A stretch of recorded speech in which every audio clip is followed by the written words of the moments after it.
The biggest night that shapes the future of all 30 Major League Baseball organizations. With the second pick of the 2024 MLB Draft, the Cincinnati Reds select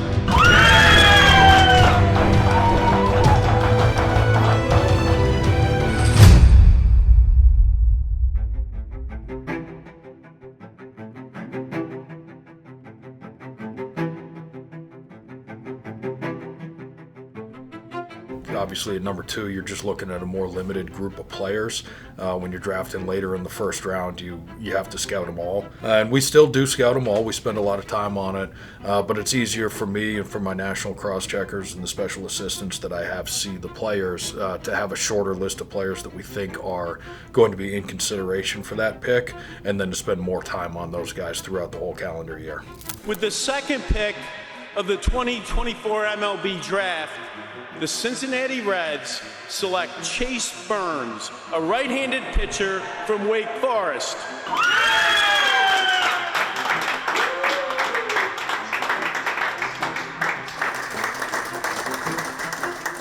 Congratulations. I know this is the end of a long process, or another step in a long process for you. We're excited about the future, what we've got going on here, and what you can bring to it.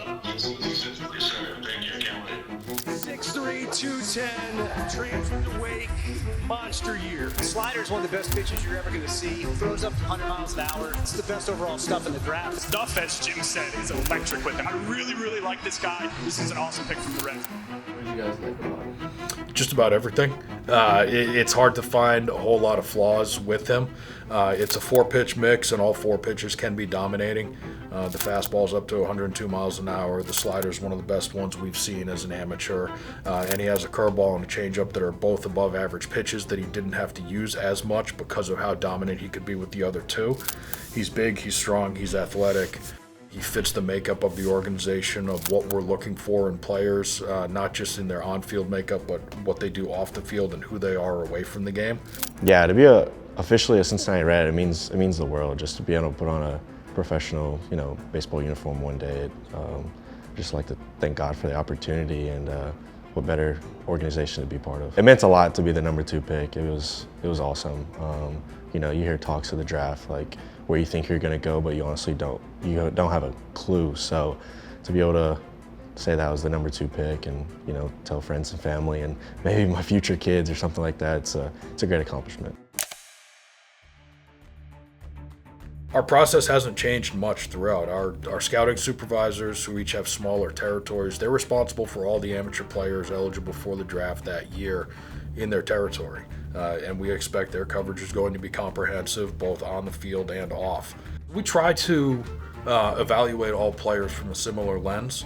You have more information on the college guys. In terms of timelines or different processes for those players once they get into the system, it's generally a little bit slower for the high school guys because they're ramping up their level of competition more than they ever have before. Every step you take from high school to college into pro ball is a step up in the level of competition. You're facing guys better than what you've ever faced before, and you're doing it every single day.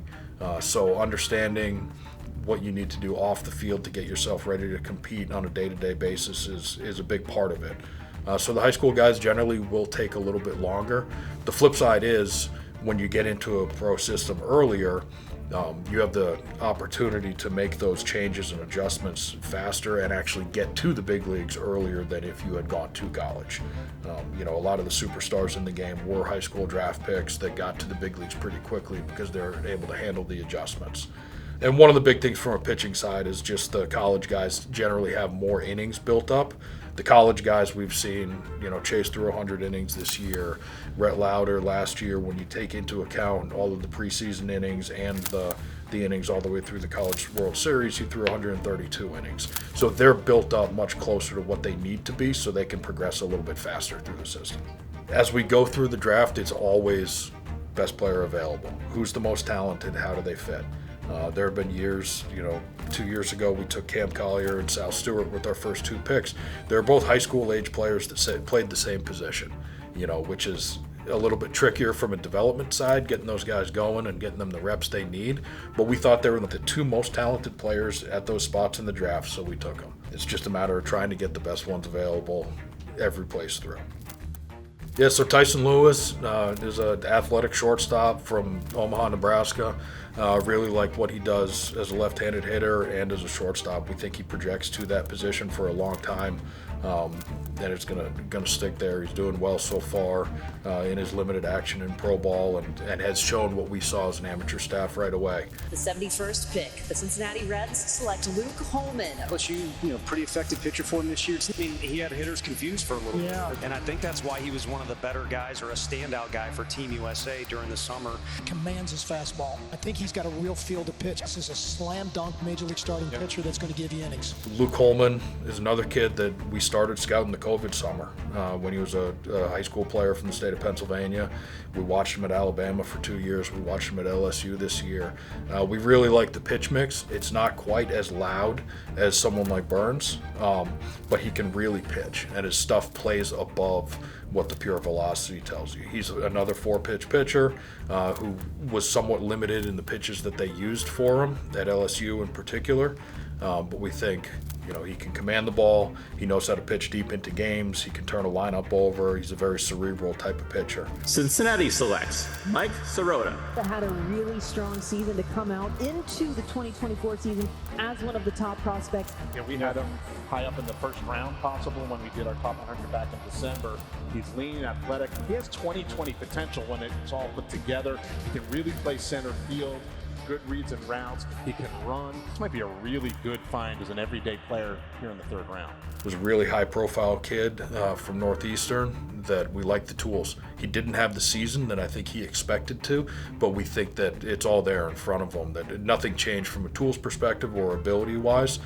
He just had a little rougher stretch at certain points of this year that we think there's a lot of upside there. I would say really every pick of ours from Luke Holman with the 2nd comp pick probably through Tristan Smith in the 5th round. We thought every one of those guys could have gone higher than they did in the draft.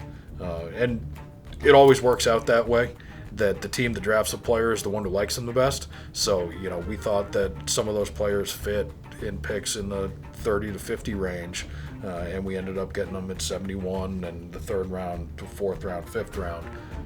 All the way through that, it's going to take us a while to figure out exactly how good of a job we did. But really excited about how things played out this year and the directions we were able to go at different spots in the draft.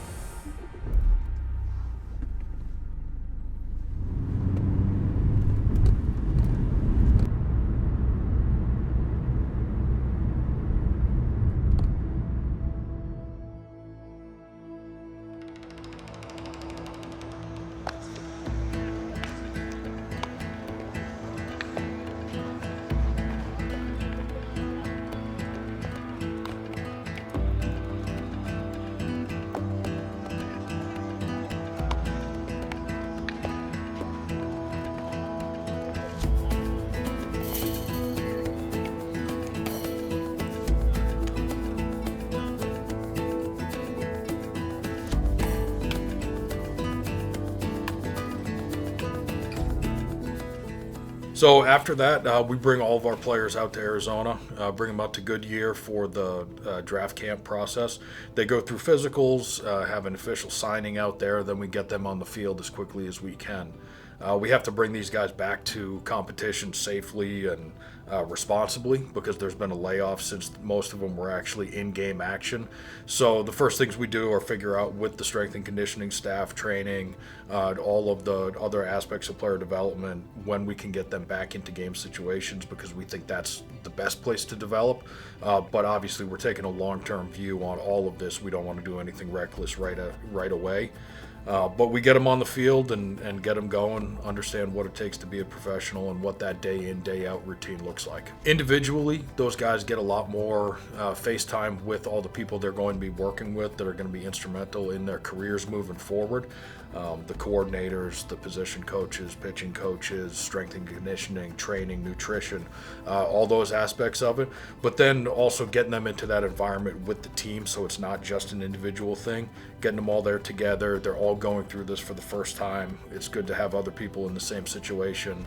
They can all figure out. There aren't any dumb questions. You know, everyone's doing it for the first time. They're figuring it out on their own, you know, kind of on the fly there. So having a support structure around them and not just sending them to an affiliate where the other guys have been in that structure and have a better understanding of it out of the gates, I think it makes it a lot more comfortable for everyone right out of the gates.